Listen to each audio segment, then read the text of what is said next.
সর্বশ্রেষ্ঠ হওয়ার জন্য কতগুলো গুণাবলী আল্লাহ দিয়েছেন।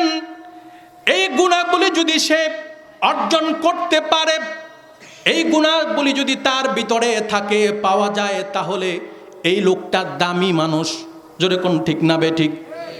আর যদি এই গুণাবলী যদি অর্জন করতে না পারে, তাহলে লোকটা দামি হতে পারে না। যেরকম ঠিক কিনা? আল্লাহ বলেছেন উলাইকা কাল আনাম বাল হুম আদাল, সে চতুষ্পদ জন্তু, তার চাইতেও আরো নিকৃষ্ট। যেরকম নাউযুবিল্লাহ। আবার আল্লাহ পাক রব্বুল আলামিন দামি মানুষটাকে বলেছেন কুনতুম খায়রা উম্মাতিন উখরিজাত লিন-নাস তা'মুরুনা বিল মা'রুফি ওয়া তানহাউনা আনিল মুনকার। ও দুনিয়ার মানুষেরা, তোমরা শোনো, মনোযোগ দিয়ে শোনো। আল্লাহ এক জায়গার ভিতরে বলেছেন তারা হচ্ছে চতুষ্পদ জানোয়ারের চাইতেও নিকৃষ্ট।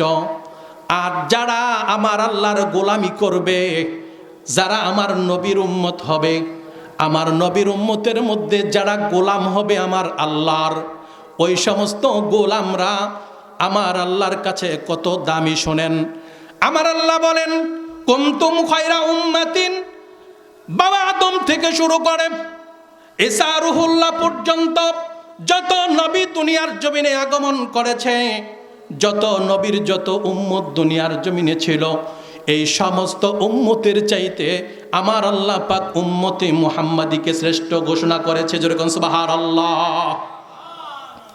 আমার নবী যেমন শ্রেষ্ঠ, হযরত আদম থেকে শুরু করে ঈসা রুহুল্লাহ পর্যন্ত যত নবী দুনিয়ার জমিনে আগমন করেছে, সমস্ত নবীর চাইতে শ্রেষ্ঠ হলেন আমার আপনার নবী মুহাম্মদুর রাসূলুল্লাহ সাল্লাল্লাহু। আমার নবীকে যেমন শ্রেষ্ঠ ঘোষণা করেছেন, ঠিক তেমনি ভাবে আমার আল্লাহর কোরআনের ভিতরে আমার আল্লাহ রব্বুল আলামিন আদম থেকে শুরু করে ঈসা রুহুল্লাহ পর্যন্ত সমস্ত নবীর সমস্ত উম্মতের চাইতে উম্মতে মুহাম্মাদীকে শ্রেষ্ঠ ঘোষণা করেছে। জোরে কোন সুবহানাল্লাহ। এই শ্রেষ্ঠত্ব, এই মর্যাদা পেলাম কার জন্য? জোরে বলেন, কার জন্য? আমার নবী মুহাম্মদ রাসূলুল্লাহ সাল্লাল্লাহু আলাইহি ওয়াসাল্লামের জন্য। আমার ভাইয়েরা, বন্ধুরা, এখন এই মর্যাদা কখন হবে?